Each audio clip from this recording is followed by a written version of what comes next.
Alhamdulillahirabbil alamin wassalatu wassalamu ala asyrofil anbiya'i wal mursalin sayyidina Muhammadin wa ala alihi wa sahbihi ajma'in. Amma ba'du. Puji syukur kehadirat Allah Subhanahu wa taala. Alhamdulillah, salawat salam ya Rabbina Rasulullah. Kepada singkat Allahumma salli wa sallim ala sayyidina Muhammad wa ala ali sayyidina Muhammad. Bapak Ibu, orang tua kami, jemaah masjid Baitul Shalihin yang kami hormati, serta Ustaz yang sama-sama kita muliakan. Alhamdulillah, kita lanjutkan kembali pengajian pekan kita Rabu malam Kamis, Senin malam Selasa, ba'da salat Isya. Untuk mengambil berkah daripada pengajian kita ini, mari sama-sama kita mulai dengan membacakan Al-Basmalah.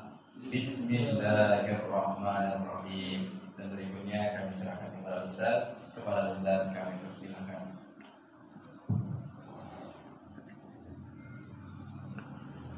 Bismillahirrahmanirrahim. Assalamualaikum warahmatullahi wabarakatuh. Waalaikumsalam. Alhamdulillahi rabbil alamin. Wassalatu wassalamu ala asyrafil anbiya'i wal mursalin wa ala alihi wa ashabihi ajma'in. Subhanaka la ilma lana illa ma 'allamtana innaka antal alimul hakim. Rabbi shrah li sadri wa yassir li amri wa hlul 'uqdatam min lisani yafqahu qawli.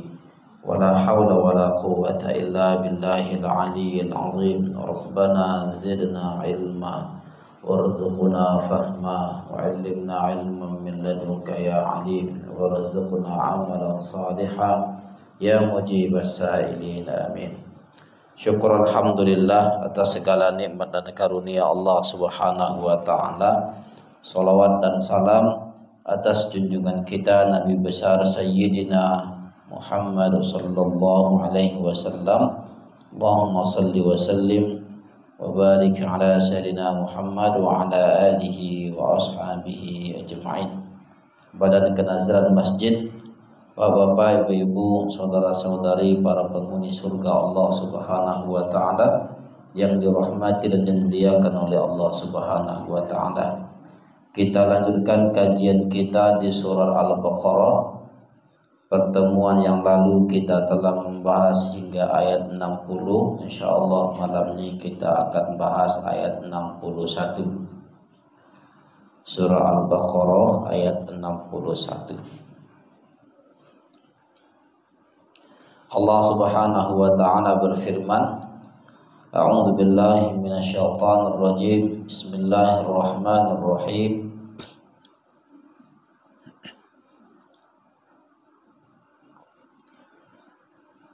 Wa idh qultum ya Musa lan nasbiru ala ta'amin wahidin fad'u lana rabbaka yukhrij lana mimma tunbitul ardu min baqliha wa qithaiha wa fumiha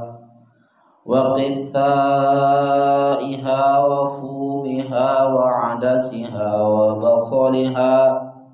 Qala atastabdiluna alladhi huwa adna billadhi huwa khair. Ihbithu misran fa inna lakum ma sa'altum wa duribat 'alaihimudh dhillatu wal maskanatu wa ba'u bighadabin minallah. Dzalika bi annahum kanu yakfuruna bi ayatillahi wa yaqtuluna an-nabiyyina bighairil haqq. Dzalika bima 'asaw wa kanu ya'tadun. Shadaqallahul azim. Kira-kira terjemahannya, dan ingatlah ketika kamu berkata, wahai Musa, kami tidak bisa bersabar dengan satu macam makanan saja. Sebab itu mohonkanlah untuk kami kepada Tuhanmu agar Dia mengeluarkan bagi kami dari apa yang ditumbuhkan bumi. berupa sayur-sayuran, mentimunnya, bawang putihnya, kacang adasnya, dan bawang merahnya. Nabi Musa berkata, apakah kamu menukar yang rendah dengan yang lebih baik? Pergilah kamu ke suatu kota, pasti kamu memperoleh apa yang kamu minta. Lalu ditimpahkanlah kepada mereka kenistaan dan kehinaan, serta mereka mendapatkan kemurkaan dari Allah Subhanahu wa ta'ala.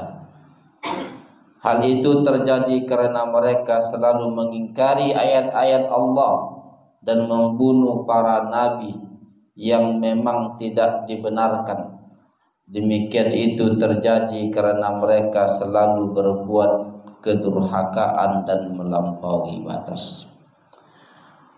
Bapak Ibu yang dirahmati dan dimuliakan oleh Allah Subhanahu wa ta'ala, sebagaimana ayat-ayat sebelumnya, ayat ini pun masih lagi berbicara tentang Bani Israel yang Allah seru pada ayat yang ke-47 yang lalu, ketika Allah mengatakan ya Bani Israel dzkuru ni'mati allati an'amtu 'alaikum, dan seterusnya.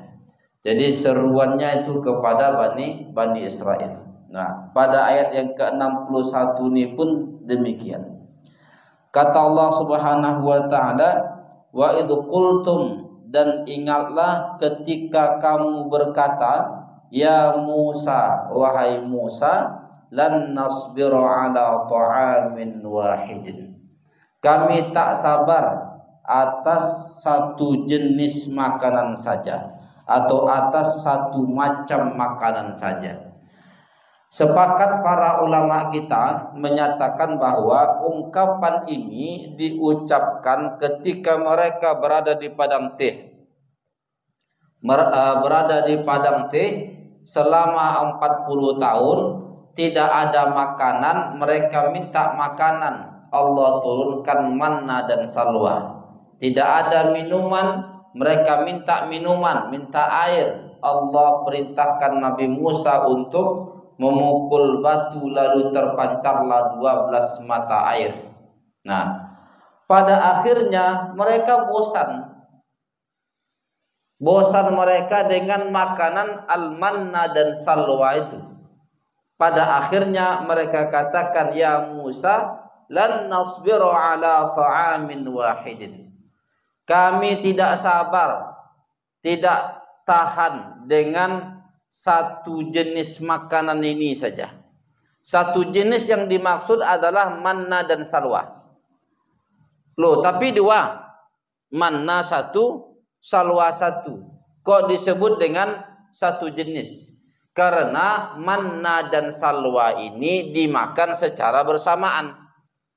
Nah, kalau diterjemahkan kemarin berdasarkan penafsiran para ulama, manna itu diterjemahkan dengan madu, sedangkan salwa diterjemahkan dengan burung. Maka madu itu, makan burung itu dicampur dengan manna, dioleskan manna. Nah, sehingga mereka makanlah salwa yang dioleskan dengan manna tadi. Nah, dan itulah yang mereka makan selama bertahun-tahun, bukan berhari-hari, bukan berminggu-minggu, berbulan-bulan saja, tetapi bertahun-tahun. Mengapa? Karena mereka di padang teh itu 40 tahun. Jadi bertahun-tahun makan manna dan salwa.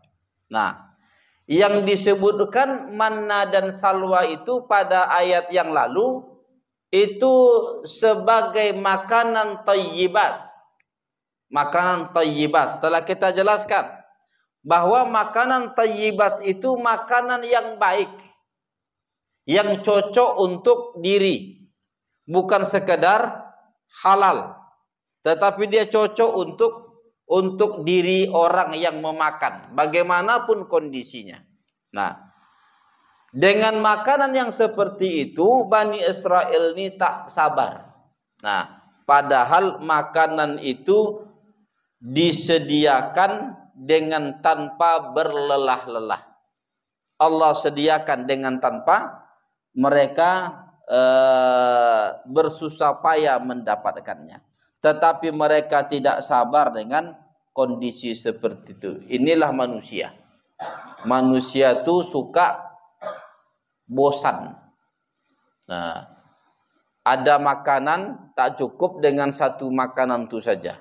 Dia mau dengan makanan yang lain. Ya, sifat bosan itu yang ada pada manusia itulah yang harus dikendalikan. Mengapa? Karena memang hidup kita ini itu saja, Pak. Itu saja hidup kita ini. Apakah dia makanan, apakah dia kegiatan, apakah dia hari. Nah, hari ini hari Isnin, besok hari Selasa, nanti masuk lagi hari Senin. Nanti malam kita tidur, besok pagi beraktivitas. Aktivitasnya sama saja. Malam tidur lagi. Begitulah seterusnya. Nah, jadi kalau seandainya pembosan-bosan betul dia dengan kegiatan itu. Tiap hari aku masuk kantor, bosan aku masuk kantor nih. Jadi kalau kayak gitu janganlah kau kerja. Nah, dan begitulah seterusnya. Jadi kitalah yang mengendalikan kebosanan itu. Nah, supaya dia tidak menjadi bosan.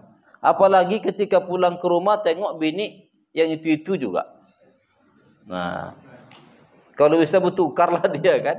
Nah, iya. Untung tak bosan. Nah, walaupun bosan juga Ustaz katanya kan. Nah, tapi kitalah yang harus mengendalikan itu.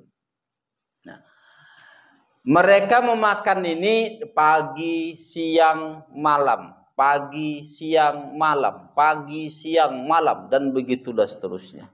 Nah, maka mereka katakan lan nasbiru ala ta'amin wahidin. Kami tak sabar, tak tahan kami dengan satu jenis makanan ini saja. Maka fad'u lana rabbaka. Berdoalah kepada Tuhanmu untuk kami. Pada ungkapan fad'u lana rabbaka, memintalah, bermohonlah kepada Tuhanmu untuk kami. Dari sini boleh seseorang itu minta doa pada orang lain, apalagi orang soleh. Nah, kalau kita sering betul. Sebagai contoh emak ayah, orang tua kita kan sering kita minta doa kan sama mereka. Nah, begitu juga sama orang-orang soleh. Cuma sebahagian orang mengatakan, oh sama orang soleh itu tak boleh minta doa Ustaz. Sama orang tua boleh. Mana lebih soleh orang tuamu daripada orang soleh itu? Kira-kira. Orang soleh itulah yang lebih soleh. Apalagi statusnya itu sebagai nabi atau sebagai pewaris nabi. Kalau orang tua kita itu melahirkan jasmani kita, maka para ulama itu melahirkan rohani kita. Kalau orang tua itu disebut dengan orang tua jasmani, maka para ulama yang membimbing kita itu disebut dengan orang tua ruhani. Ini diistilahkan oleh Al-Imam Ibnu Ajibah. Apakah di dalam kitabnya Al-Bahrul Marid atau di dalam kitab-kitabnya yang lain. Nah, jadi orang tua itu ada orang tua jasmani, ada orang tua rohani.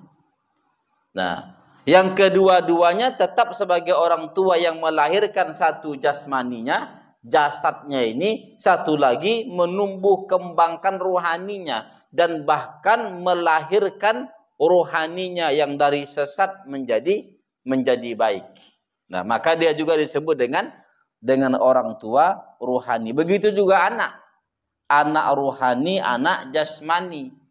Jadi bagi ulama yang tidak memiliki anak itu jangan dikatakan rugi kalilah ulama itu. Itulah salah orang tu karena dia tak mau menikah. Tak punya anak lah. Tak dapat doa anak yang soleh. Dijawab oleh Imam Ibnu Ajibah, anak itu ada dua. Ada anak jasmani, ada anak rohani. Dan bahkan anak yang paling signifikan pengaruhnya pada orang tua itu anak rohani, Pak. Anak rohani itu lebih signifikan. Mengapa? Karena rohaninya itu hidup, bersih, lurus. Dan doa orang yang ruhnya baik itu lebih diijabah, lebih dekat pada ijabah daripada orang yang jasadnya saja yang baik. Nah, maka bagi orang-orang tua, jadilah orang tua jasmani dan rohani bagi anak. Kadang-kadang kan ada orang tua yang jasmani saja. Anak itu anak jasmaninya saja, Pak. Dia lahirkan anak itu, habis itu dikasihnya makan. Tumbuh kembanglah dia sampai dewasa. Tak pernah diajarkannya ilmu agama. Tak pernah rohaninya itu diperbaiki. Itu orang tua jasmani saja itu. Nah, maka kalau seperti itu orang tua itu harus menjadi orang tua jasmani dan rohani. Nah, jadi meminta doa pada orang itu baik, apalagi kalau dia orang tua, apakah jasmani atau rohani tadi. Dan itu memang diperbolehkan. Nah, kadang-kadang kan ada orang kalau meminta-minta aja langsung sama Allah. Bagus, silakan. Cuman jangan larang orang kalau seandainya dia mau minta pada orang lain menjadi perantara untuk permohonannya kepada Tuhannya. Nah, kadang-kadang ada orang yang pede dia minta langsung kepada Allah. Tapi kadang-kadang ada orang yang tak pede, butuh orang dalam, Pak. Nah, ya kan, butuh orang dalam. Kita kalau mau masukkan proposal ke gubernur, kira-kira apa yang kita lakukan? Langsung. Siapa kita? Gubernur itu tak kenal sama kita. Melalui orang dalam lebih baik. Maka kita sodorkanlah kepada keluarganya, atau sodorkanlah kepada ajudannya, atau siapalah orang yang dipercayanya, supaya ini akan sampai ke gubernur tadi. Nah, jadi ada orang dalam untuk bermohon. Nah, begitu juga. Walaupun kalau seandainya kita memohon langsung kepada Allah, ya diijabah oleh Allah dengan syarat-syarat, ya, karena ada syarat-syarat ijabah. Nah, apa di antara syarat-syarat ijabah itu? Makanannya jangan yang haram. Karena makanan yang haram itu menolak doa, Pak. Makanan haram itu menolak doa. Satu lukmah saja, satu suap saja, makanan yang haram itu 40 hari sholat tak berterima. Dan sholat itu adalah doa yang terpenting, Pak. Makanya as-sholat itu adalah ad-doa. Kalau sholat kita saya tak berterima karena makanan yang haram tadi, maka doa-doa yang lain pun tidak berterima. Itulah yang disebutkan oleh Rasulullah SAW. Ada orang melakukan perjalanan, padahal musafir itu satu di antara syarat dari ijabahnya doa. Satu kondisi yang doanya diijabah itu orang yang musafir. Nah, Rasul yang bilang 3 orang yang doanya tidak ditolak oleh Allah. Satu di antaranya adalah musafir, orang berpergian jauh. Maka sering-seringlah jalan-jalan. Mengapa? Karena jalan-jalan itu dari satu dari sebab doa diijabah oleh Allah Subhanahu wa taala. Cuman jangan lupa berdoa. Ini jalan-jalan aja kerjanya kan, lupa dia berdoa. Tidak. Berdoa juga lah. Minta banyak-banyak dalam perjalanan itu, maka Allah Subhanahu wa taala akan mengijabah. Tetapi ketika dia berada dalam kondisi seperti itu, kata Rasul, lalu dia memohon kepada Allah Subhanahu wa taala, ya Rabb, ya Rabb. Lalu kata Rasul, macam mana doanya mau diijabah? Walaupun dia berada dalam kondisi musafir, berada dalam kondisi lelah, berada dalam kondisi kumuh, rambut kusut masai dan begitulah seterusnya. Lalu dia memohon kepada Allah, mengucap ya Rabb, ya Rabb, tak diijabah. Mengapa? Karena makanannya haram, minumannya haram, pakaiannya haram. Dia dikenyangkan oleh sesuatu yang haram. Macam mana Allah mau mengijabahnya? Dengan demikian, makanan yang haram itu menghalang doa untuk diijabah. Nah, jadi kalau seandainya seseorang mau mohon minta langsung kepada Allah, ya silakan. Nah, dengan syarat-syaratnya nanti Allah akan mengijabah doanya.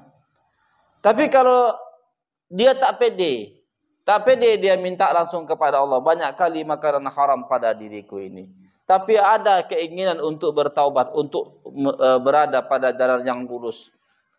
Maka mohonlah kepada orang-orang soleh, Pak, tolong doakan aku supaya aku jadi baik. Supaya Allah berikan hidayah kepadaku. Dan begitulah seterusnya. Lalu bapak yang soleh tadi mendoakannya. Dan sebaik-baik doa seseorang kepada orang lain itu ketika orang itu tidak ada. Maksudnya ketika orang yang meminta itu tidak berada di hadapannya. Itulah doa yang Nabi sebut dengan ala zahril ghaibi. Sebagaimana hadis sahih dari Abu Darda atau Ummu Darda, dua-duanya suami istri. Bahwa ketika seorang muslim, seorang mukmin mendoakan saudaranya ala zahril ghaibi, ketika saudaranya itu tidak ada, disitulah dia mendoakan saudaranya tadi, maka malaikat akan mengatakan amin. Jadi kalau mau mendoakan orang supaya dekat dengan ijabah, doakanlah ketika dia tidak ada. Apalagi kalau dimasukkannya di dalam sholat tahajudnya. Doakan. Cuman kadang-kadang kita merasa rugi. Kok dia pula yang kudoakan? Aku aja belum, gitu kan. Kok dia pula yang kudoakan supaya cepat dapat jodoh? Aku aja belum. Belum yang kedua. Kenapa dia pula yang kudoakan dapat rezeki? Aku aja belum. Tidak. Tidak ada ruginya mendoakan orang. Mengapa tidak ada ruginya? Karena ketika kita mendoakan orang, kita didoakan oleh malaikat. Kita mendoakan orang tersebut. Ya Allah, berikanlah dia jodoh. Dah lama dia hidup. Tapi tak dapat jodohnya. Maka doakan. Kata malaikat, amin. Setelah itu malaikat mengatakan, walaka bimithlin, dan untuk kau hal yang sama. Kita mendoakan seseorang, diaminkan oleh malaikat, lalu malaikat mendoakan untuk kita. Nah, jadi kalau seandainya kita ingin mendapatkan sesuatu, doakan orang dulu. Doakan orang lain. Supaya malaikat yang mendoakan kita. Kira-kira mana yang lebih ijabah? Doa malaikat atau doa kita? Doa malaikat. Jadi untuk mendapatkan doa malaikat itu doakan orang lain. Jadi tidak ada ruginya kita mendoakan orang lain. Nah, cuman nanti cara pengijabahannya jangan kaku. Jangan kaku. Ada orang yang sudah menikah, lalu dia mendoakan orang yang belum menikah supaya dapat jodoh. Kata malaikat, walaka bimithlin, dan untuk kau gitu juga. Pulang dia dari doa itu, habis itu dapat bini baru dia. Tidak, ya, tidak seperti itu. Jadi cara mengijabahnya itu pada sesuatu yang maslahat bagi kita.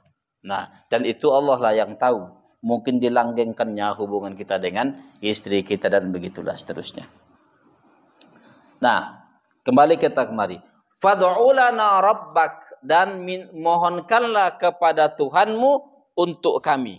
Ini menunjukkan bahwa seseorang boleh meminta doa dari orang lain. Dan dianjurkan bagi orang yang diminta padanya untuk mendoakan orang lain, untuk mendoakan. Jangan pelit di dalam doa. Kalau dalam doa saja kau pelit, apalagi pada yang lain. Dia minta doa, bukan minta duitmu. Bukan minta sesuatu yang mungkin berkurang dari dirimu. Tidak. Dia hanya meminta doa. Maka doakanlah. Nah, dan bahkan Bapak Ibu yang dirahmati Allah, mendoakan orang itu tak ada ruginya. Tetapi jarang orang yang melakukannya. Ini nanti membuktikan bahwa mendoakan orang itu berada pada level khusus dari seorang yang beriman. Mendoakan orang lain. Dan level ini berada pada para wali dan para nabi. Nah, para nabi itu doanya bahkan jarang betul untuk dirinya, Pak. Doanya untuk orang lain. Begitu juga para wali, biasanya para mursyid. Para mursyid itu doanya tak lagi untuk dirinya. Mengapa? Karena sudah selesai.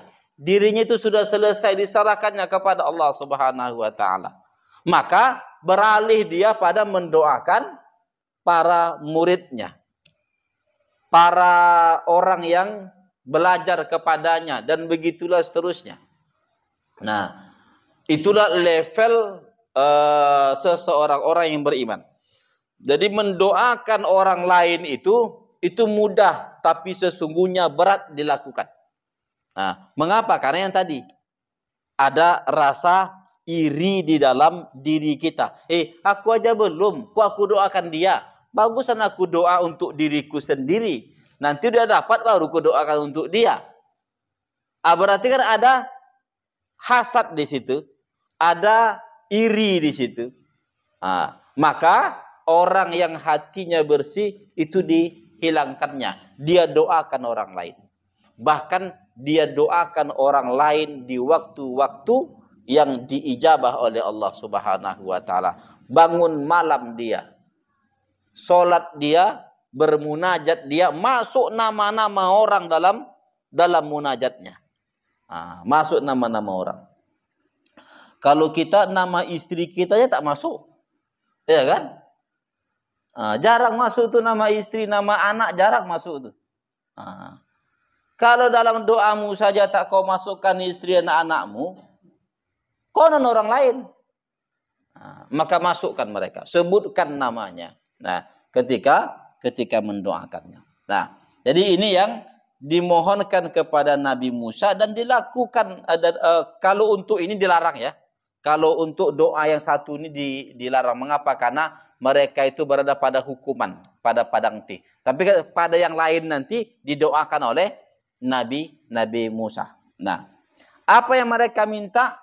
Yukhrij lana mimma tumbitul ardu min baqliha wa qithaiha wa fumiha wa adasiha wa basaliha.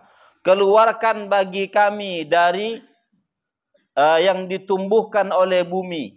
Nah, bakalnya. Bakal itu sayur-sayur. Sayur-sayur, istilah bakal nanti berbeda dengan syajar. Nah, kalau dia syajar ada batangnya. Kalau dia bakal, sayur yang tidak ada batangnya. Nah, sering diterjemahkan orang ya seperti kol atau seperti sawi dan lain sebagainya. Yang seperti itulah. Sayur-sayur yang memang dia tumbuh tidak memiliki batang. Nah, wa qithaiha, dan mentimunnya. Mereka minta mentimunnya. Wa fumiha, dan fumnya, bawang putihnya. Wa adasiha, kacang adas. Wa basaliha, dan basalnya, bawang merahnya. Itu yang mereka minta. Nah, dan juga yang lain. Pokoknya yang ditumbuhkan oleh bumi. Mana yang lebih baik? Makanan yang ditumbuhkan oleh bumi atau makanan yang diturunkan dari langit? Seharusnya makanan yang ditumbuhkan dari yang diturunkan dari langit, bukan ditumbuhkan dari bumi. Tetapi mereka ini meminta sesuatu yang remeh temeh. Nah, kalau tadi kan sayuran, ya umbi-umbian, ya kacang-kacangan. Nah, yang sudah ada sama mereka itu daging sama madu. Dan itu pun disebutkan oleh Allah thayyibat. Thayyibat telah kita jelaskan, makanan yang cocok untuk diri. Bukan hanya sekedar halal, tapi cocok untuk dirinya, pas untuk dirinya. Nah, ketika mereka minta yang remeh-temeh ini, lalu mereka abaikan sesuatu yang amat sangat besar yang Allah berikan kepada mereka, maka Nabi Musa mengatakan, atastabdiluna alladhi huwa adna billadhi huwa khair. Apakah kamu mau menukar sesuatu yang tinggi, yang lebih baik dengan sesuatu yang rendah. Nah, mengapa? Karena manna dan salwa pasti lebih baik. Sedangkan sesuatu yang ditumbuhkan oleh bumi itu pasti lebih rendah kualitasnya. Jangankan itu. Antara katakanlah burung dengan kol, kira-kira mana yang banyak gizinya, Pak? Tak mungkin kol, orang bilang kan? Pastilah burung. Antara madu dengan bawang, ya pastilah madu lebih baik. Nah, itu baru dilihat dari sisi zatnya, dari sisi bendanya. Belum lagi nanti dilihat dari sisi mendapatkannya. Manna dan salwa itu mereka hanya datang di satu tempat, tinggal ambil manna dan salwanya. Sedangkan bakal, kisah, fum, adas, serta basal tadi dan lain sebagainya, itu mereka harus tanam dulu, Pak. Menunggu waktu dulu. Harus mereka rawat terlebih dahulu. Jadi untuk mendapatkan hasilnya saja lama. Belum lagi berlelah-lelah dan begitulah seterusnya. Maka sesuatu yang didapatkan dengan mudah pasti lebih baik daripada sesuatu yang didapatkan dengan susah. Energi lebih banyak keluar di situ. Apalagi al-manna dan salwa itu dinisbahkan kepada Allah. Nah, sesuatu yang dinisbahkan kepada Allah pasti lebih mulia daripada sesuatu yang dinisbahkan kepada selain Allah. Dalam hal ini dinisbahkan kepada apa? Kepada bumi. Kepada bumi. Nah, bakliha, sayur-sayurnya, nyanya itu kembali ke bumi. Sayur-sayur yang ditumbuhkan oleh bumi. Kisaiha, fumiha, adasiha, basaliha, itu semuanya dinisbahkan kepada bumi. Sedangkan al-manna dan salwa dinisbahkan pada sesuatu yang lebih mulia, yakni Allah Subhanahu wa taala yang menurunkan. Dinisbahkan kepada Allah. Maka lebih mulialah sesuatu yang dinisbahkan kepada Allah daripada sesuatu yang dinisbahkan kepada selain Allah, apalagi bumi. Itu sama seperti Bapak Ibu yang dirahmati Allah yang ada pada diri kita ini. Diri kita ini ada jasmani, jasad, ada ruhani, ruh. Di dalam Al-Quran jasad kita dinisbahkan kemana? Ke bumi. Bahwa kata Allah, jasad kita ini dari sulalatim min tin, saripati bumi. Yang nanti di dalam redaksi yang lain disebutkan dengan mimma immahin. Sulalah min tin itu pada akhirnya menjadi ma'immahin, air yang hina. Air yang hina, yang keluar dari tempat yang hina. Itulah jasad kita. Sedangkan ruh kita Allah sebutkan dari dirinya. Wa nafakha fihi mir ruhihi.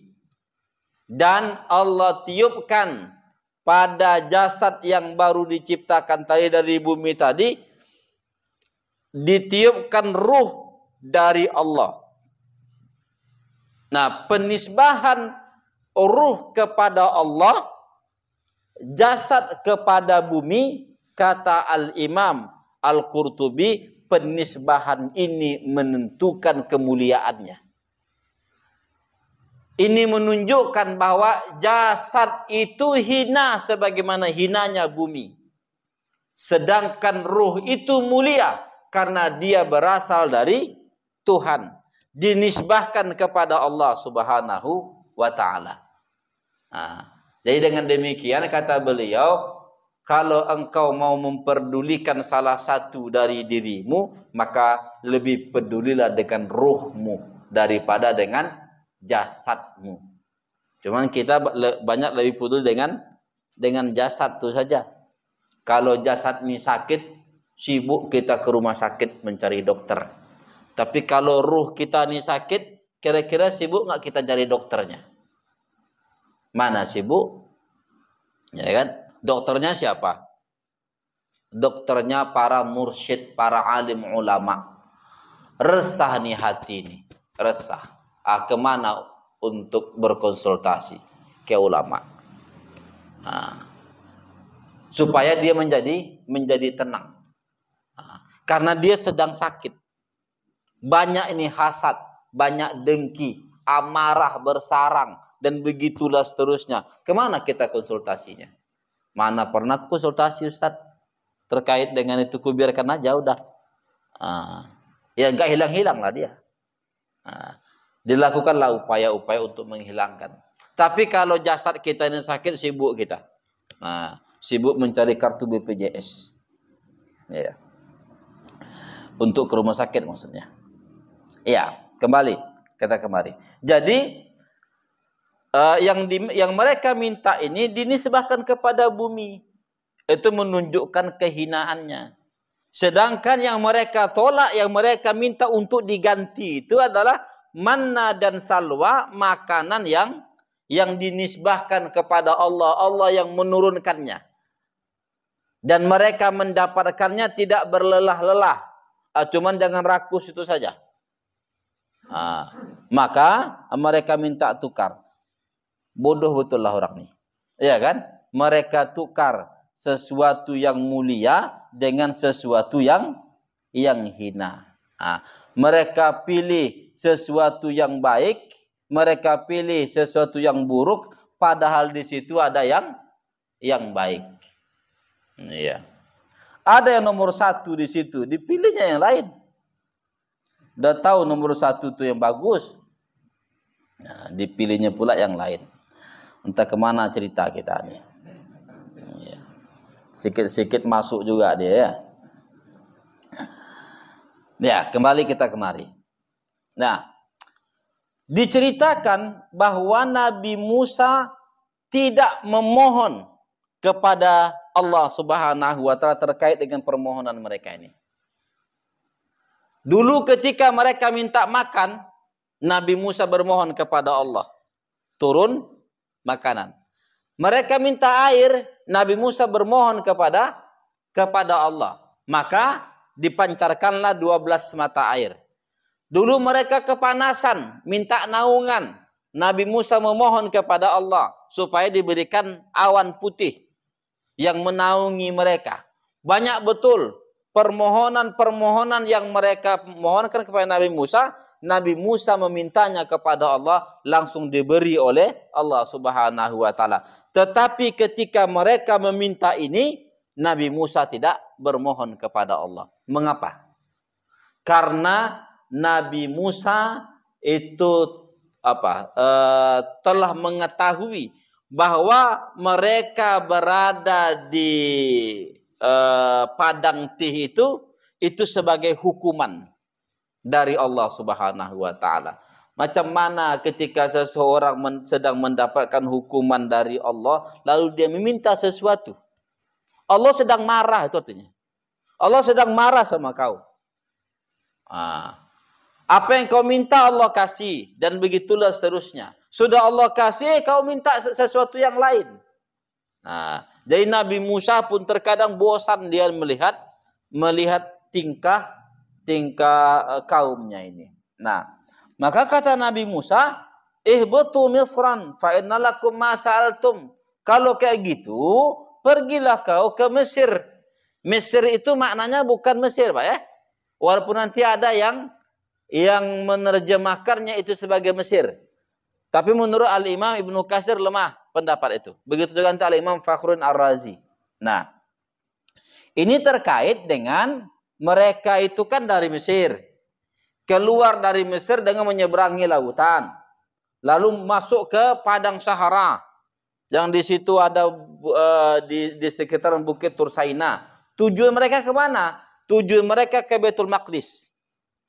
Jadi dari Mesir menyeberangi lautan menuju perbukitan Sinai, terus menuju ke Baitul Maqdis Palestina.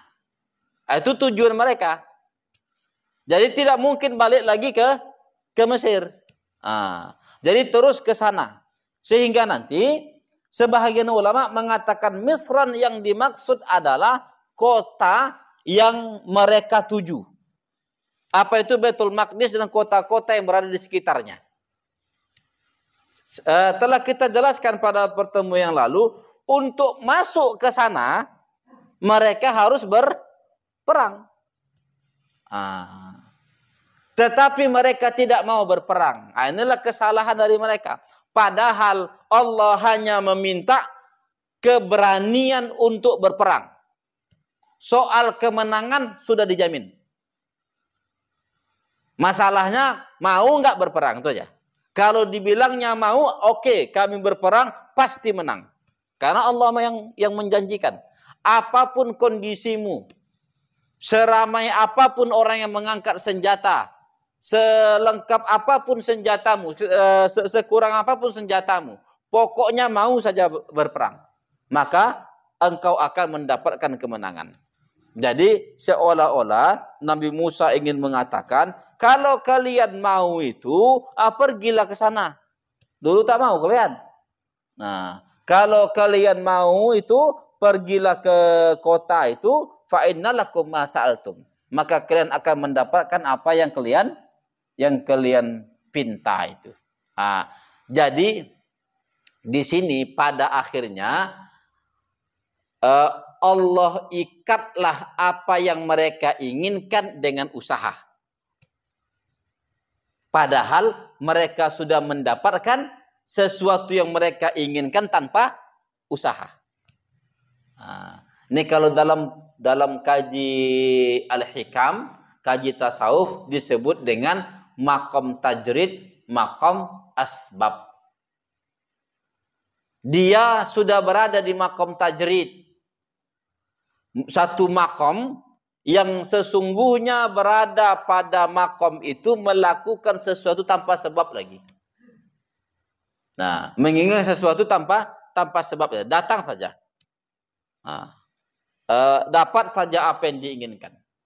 Nah, sedangkan maqam asbab itu melakukan sesuatu dengan sebab-sebab yang ada. Nah, kalau dibandingkan antara dua makom ini, maka makom tajridnya lebih tinggi.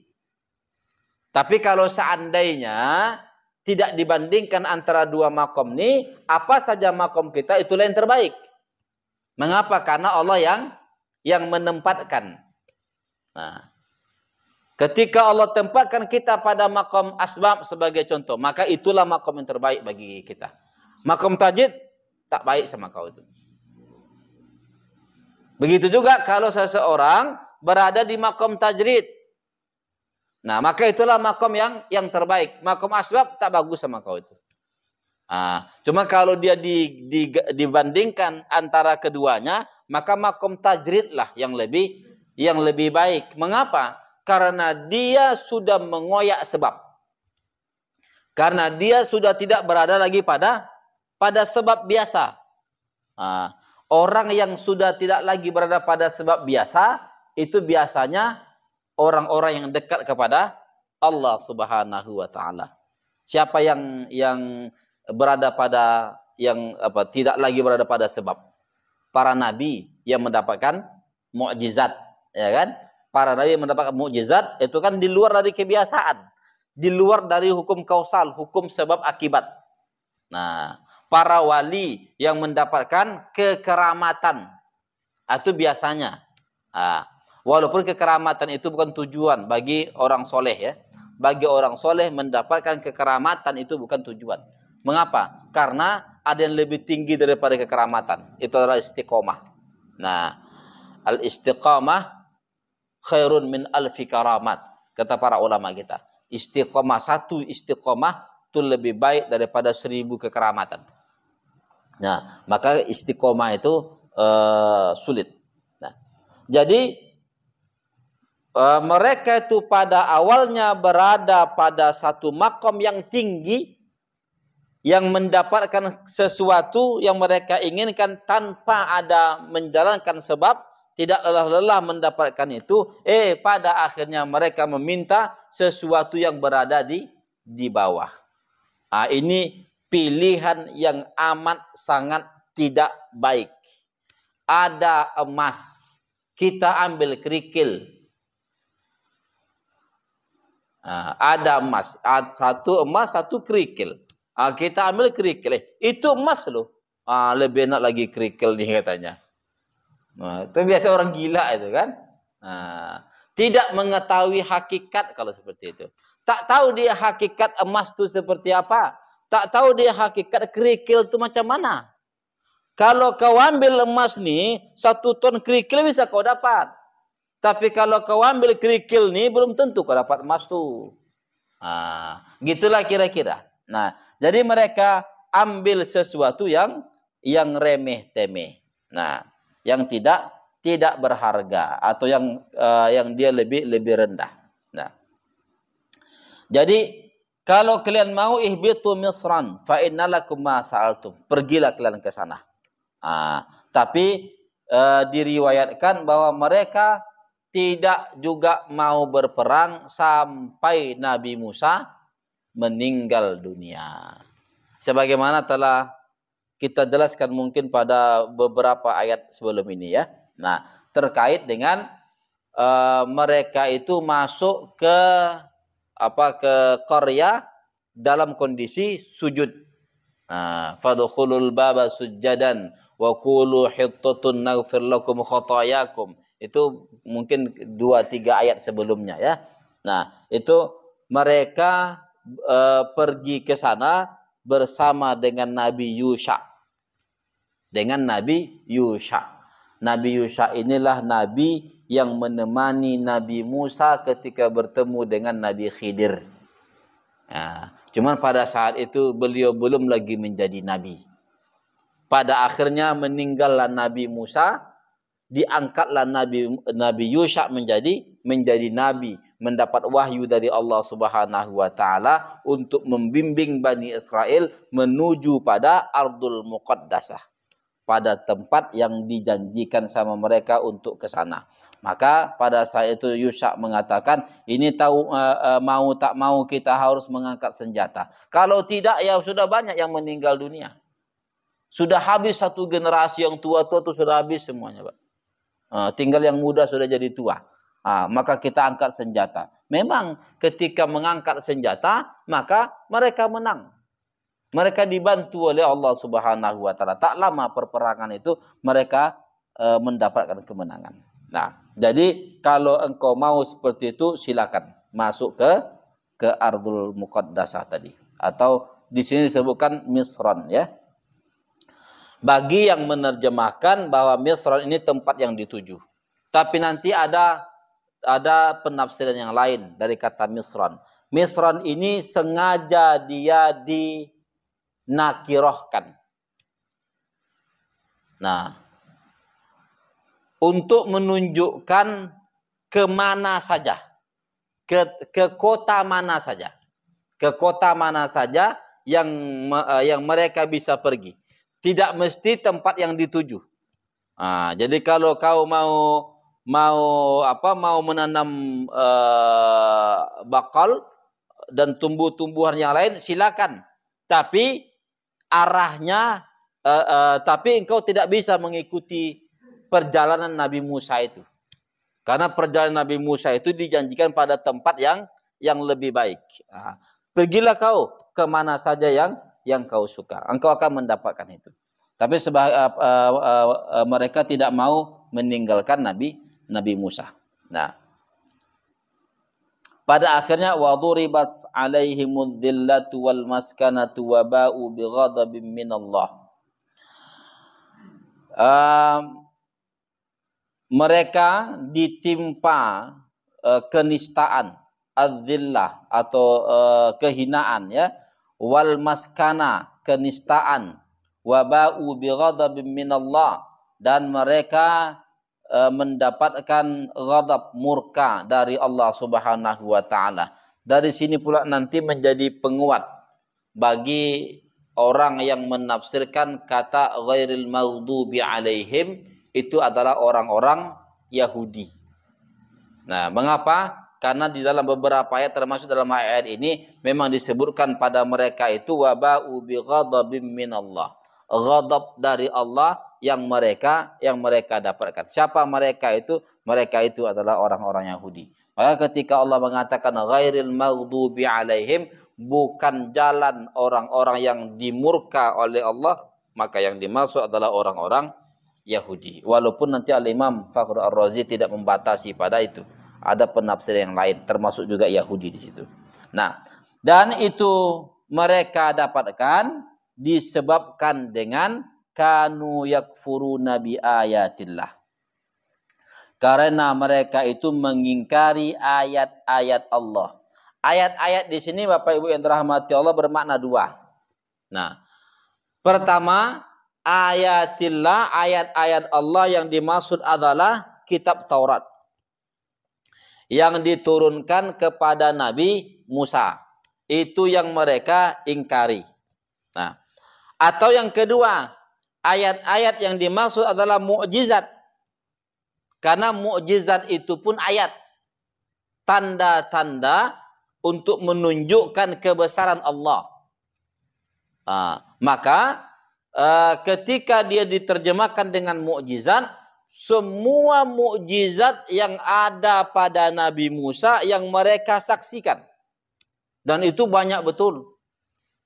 Nah, dari Mesir sampai ketika mereka berada di Padang Tih.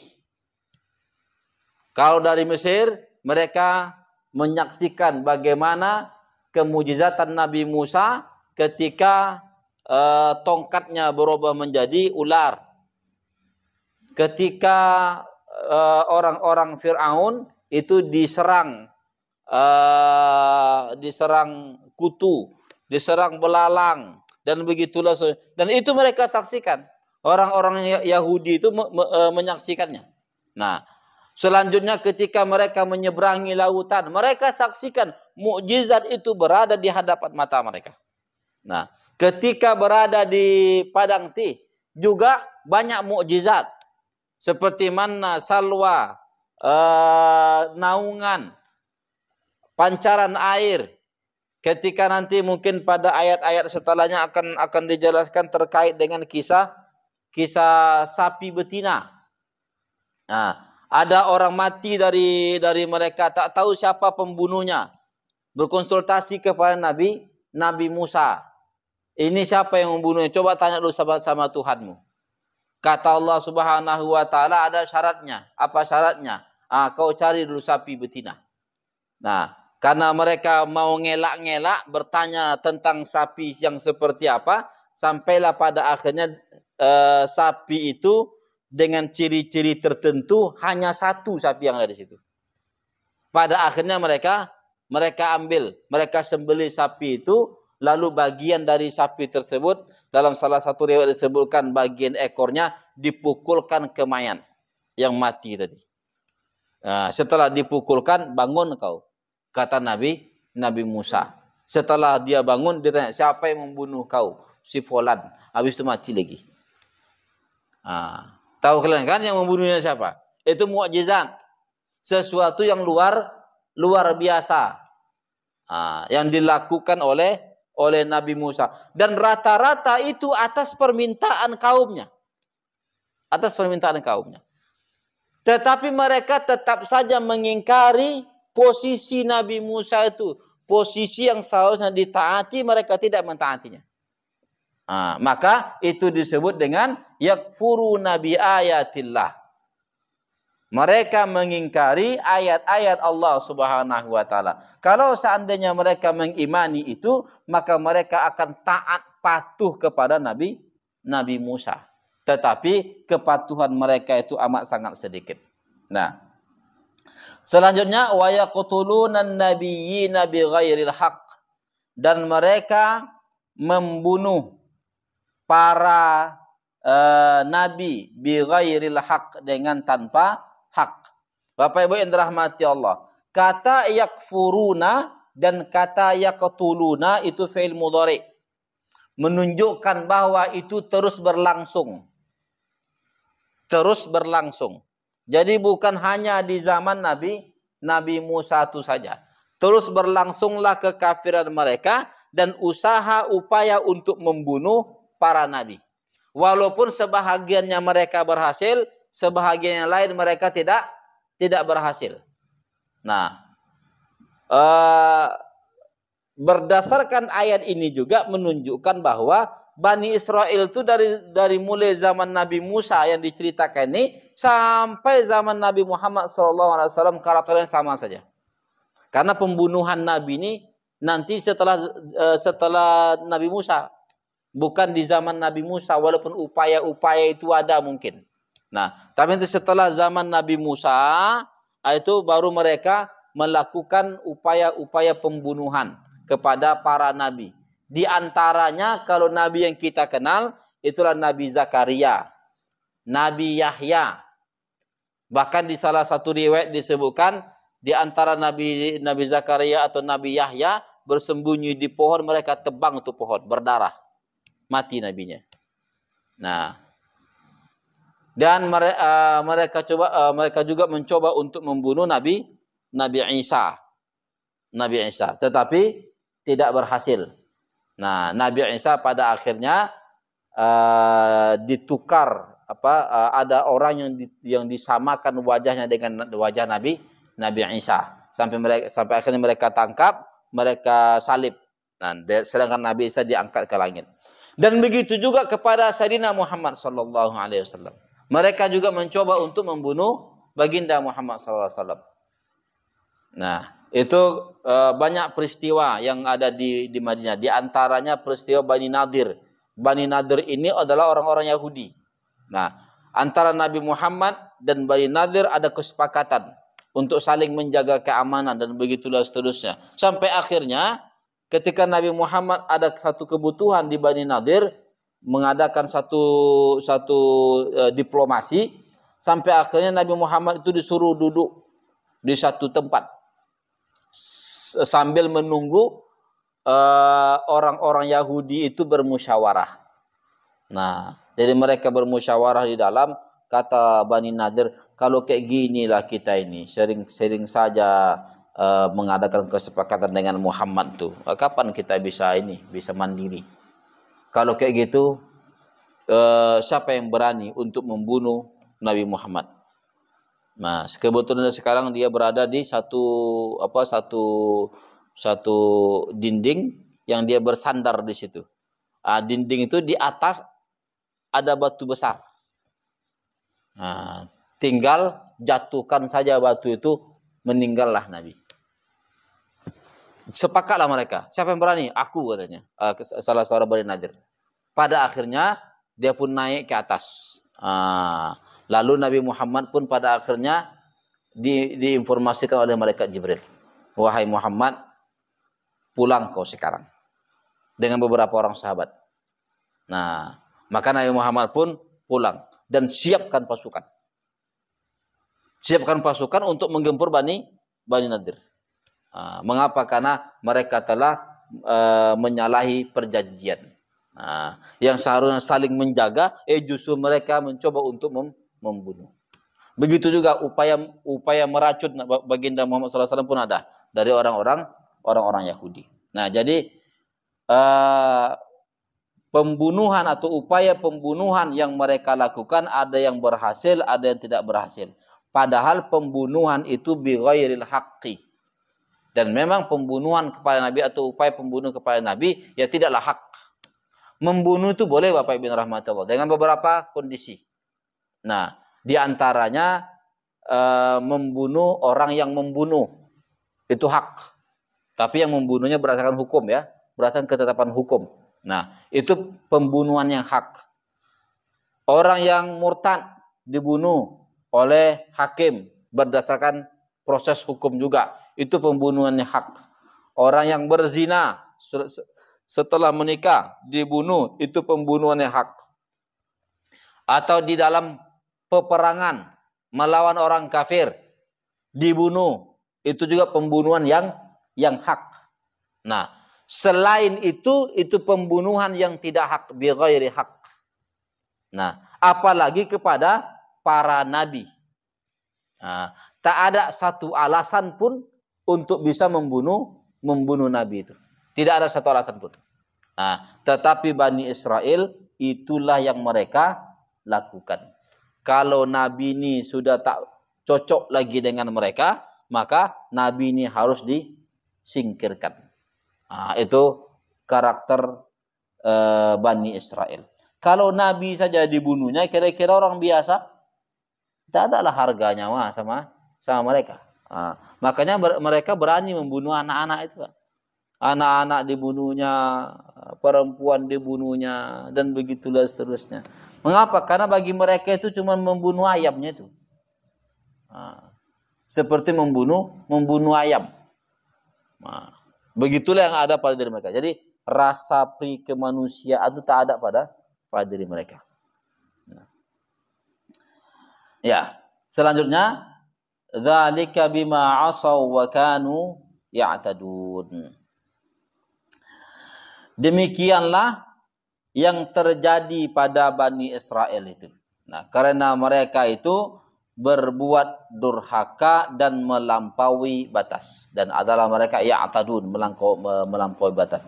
Kata ya'tadun pun menggunakan fi'il mudhari, kata kerja masa sekarang dan akan datang, menunjukkan istimrar dan tajaddud, berkelanjutan dan berulang-ulang.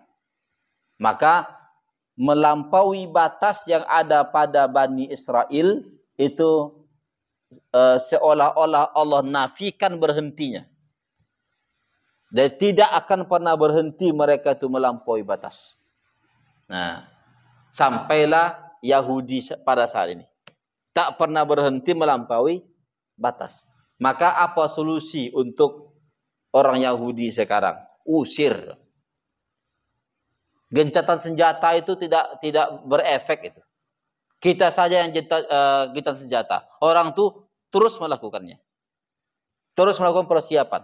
Ketika gencatan senjata terjadi, mereka justru melakukan berbagai tipu daya yang lain. Nah, jadi tidak akan pernah berhenti itu.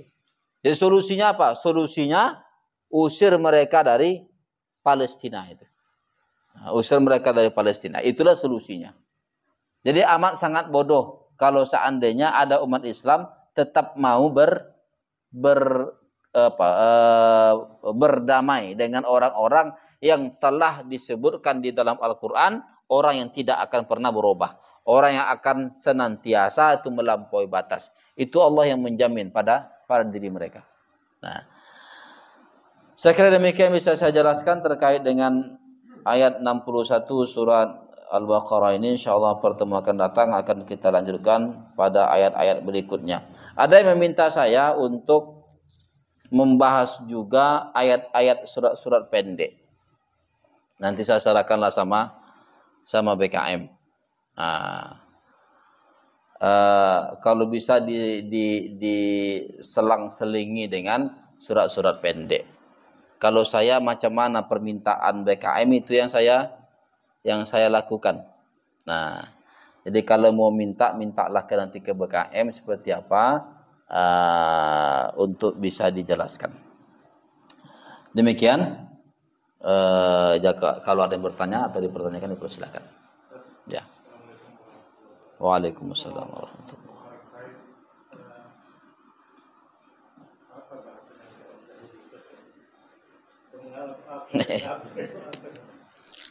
Tapi kenapa masalahnya bangsa Arab ini yang mungkin di sana kan banyak ahli ulama-ulama kita, dan dengan sejarahnya kan pasti mereka memahami. Jadi sehingga nanti pemahamannya, kalau kau tak bersyukur, azab Allah amat pedih. Apakah di dunia? Tidak mesti. Di akhirat pasti. Makanya nanti ada orang yang bertanya-tanya, Ustaz, katanya orang yang tak bersyukur tuh akan dapat azab Allah. Kalau dia bersyukur tambah nikmat. Ini ku tengok dia tak bersyukur, nikmatnya tambah terus. Iya kan? Tak bersyukur dia, hatinya tak pernah menyatakan itu dari Allah, lidahnya tak pernah memuji Allah, dan ketaatannya tidak ada terkait dengan nikmat yang didapatkannya. Justru semakin kafir dia. Tetapi nikmat Allah itu tetap didapatkannya. Macam mana? Berlaku enggak ayat itu?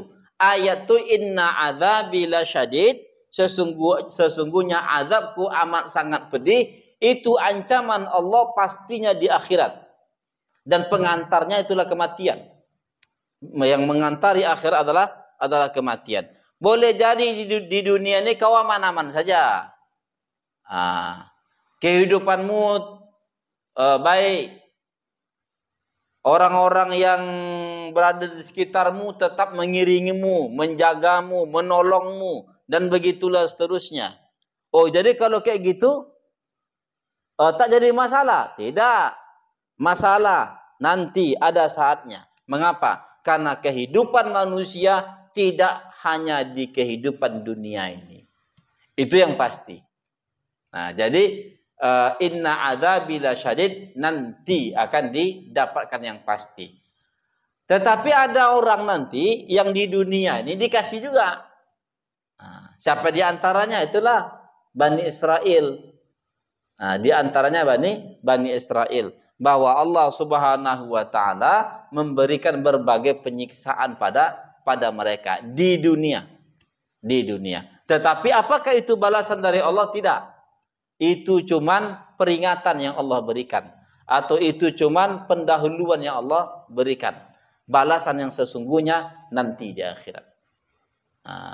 Mengapa? Karena memang manusia itu mau tidak mau akan percaya dia dengan balasan setelah di kehidupan ini.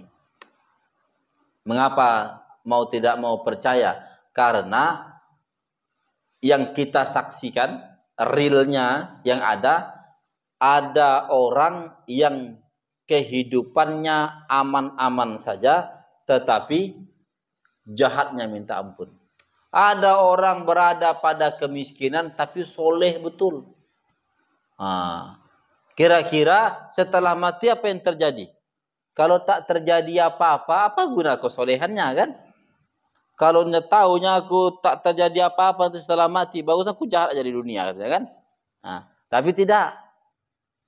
Kenapa? Karena pada hakikatnya balasan itu setelah kematian.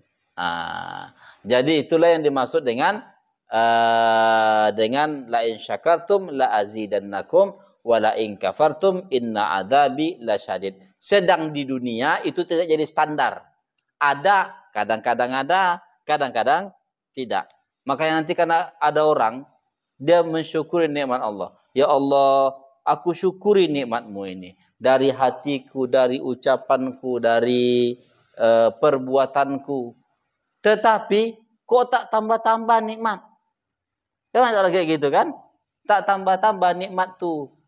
Dari dulu gajiku 1 juta aja sampai aku mati. Tak tambah-tambah. Dari dulu bini aku 1 aja. Padahal sudah aku syukuri nikmat bini itu. Tak tambah-tambah bini aku katanya kan? Dan begitulah seterusnya. Artinya apa? Artinya pertambahan hakikatnya itu berada setelah kematian. Setelah kematian. Kalau ada di dunia ini, itu pendahuluan dari Allah Subhanahu wa Ta'ala. Sesuai dengan qismah yang Allah tentukan. Sesuai dengan bagian yang Allah tentukan. Jadi seperti itu kira-kira. Ada lain? Ya. Yang terakhir. Ya. Waalaikumsalam.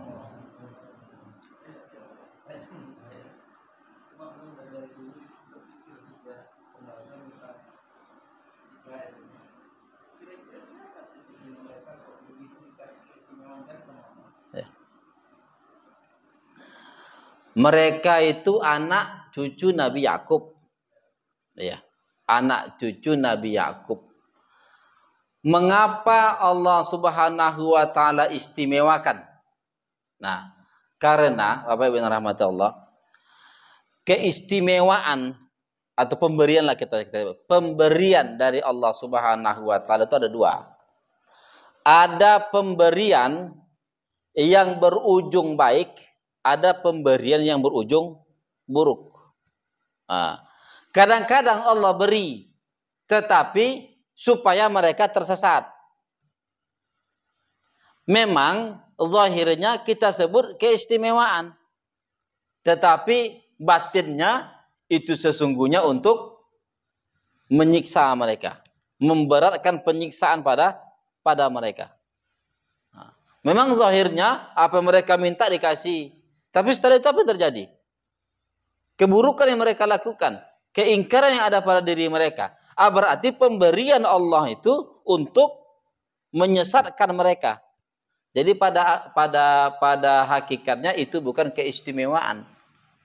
Nah, karena hakikat keistimewaan itu adalah yang Allah berikan untuk semakin dekat kepada Tuhan. Nah, jadi siapa mereka ini? Mereka itu kalau secara zahir itulah dia anak cucu Nabi Yakub. Itulah awalnya. Itulah Israelnya. Bani itulah keturunannya.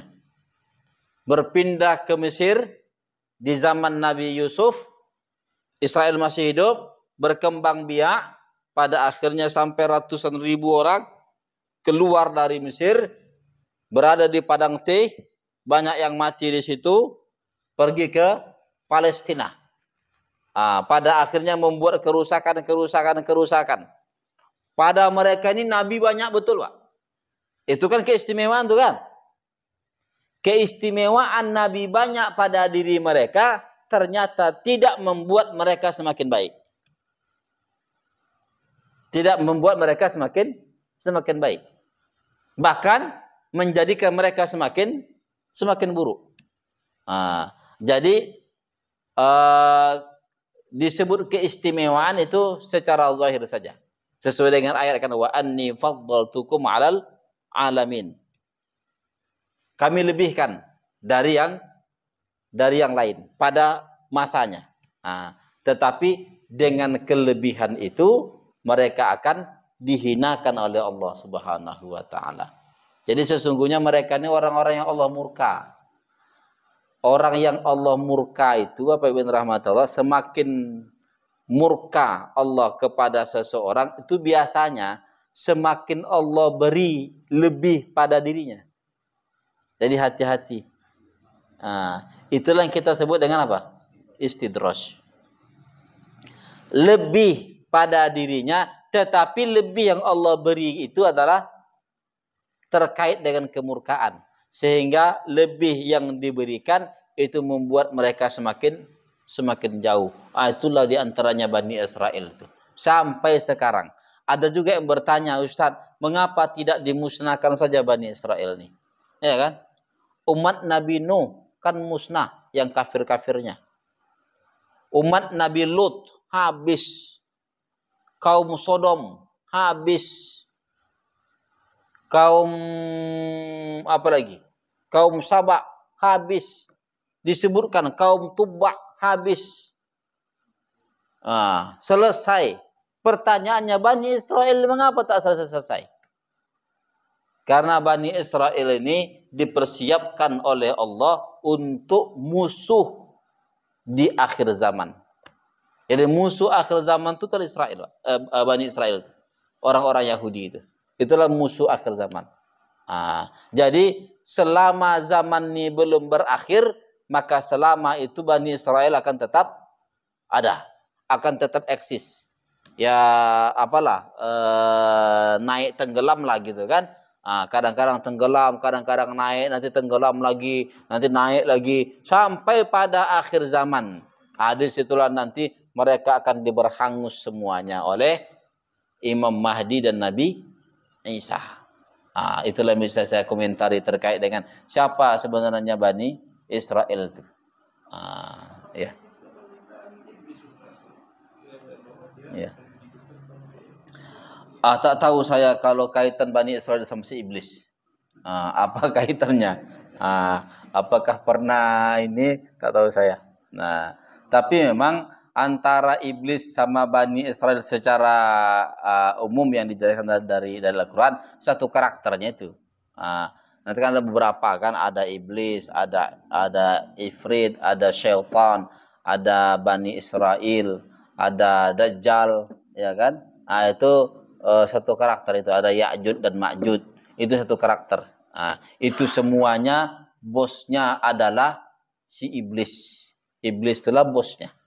Jadi seperti ya kalau mau tahu anak buah iblis dari golongan manusia, di antaranya itulah Bani Israel itu. Gitulah kira-kira ya. Nanti kalau mau tahu tanyalah si iblis. Saya kira demikian. Astaghfirullahaladzim. La ilaha illa huwal hayyul qayyum wa atubu ilaih. Alhamdulillahi rabbil alamin, wassalatu wassalamu ala asyrafil anbiya'i wal mursalin wa ala alihi wa ashabihi ajma'in. Allahumma a'idna ala dzikrika wa syukrika wa husni ibadatika. Allahumma ja'al jam'ana hadha jam'an marhuma wa tafarruqana min ba'dihi tafarruqan ma'suma wa ahdina wa ahdi bina wa ja'alna sawaban liman ihtada. Allahumma ja'alna sawaban liman ihtada ya hadi ya arhamar rahimin. Rabbana la tuzigh qulubana ba'da idh hadaitana wa hab lana min ladunka rahmah innaka antal wahhab. Rabbana atina fid dunya hasanah wa fil akhirati hasanah wa qina adzaban nar. Wa sallallahu ala sayyidina Muhammadin wa ala alihi wa sahbihi wa sallam. Alhamdulillahi rabbil alamin. Assalamualaikum warahmatullahi wabarakatuh. Waalaikumsalam warahmatullahi wabarakatuh. Bapak Ibu, mohon nanti tadinya kalian ini kita mulai membaca semalam dan kita sudah mengucapkan alhamdulillahirabbil alamin. Assalamualaikum warahmatullahi wabarakatuh. Waalaikumsalam warahmatullahi wabarakatuh.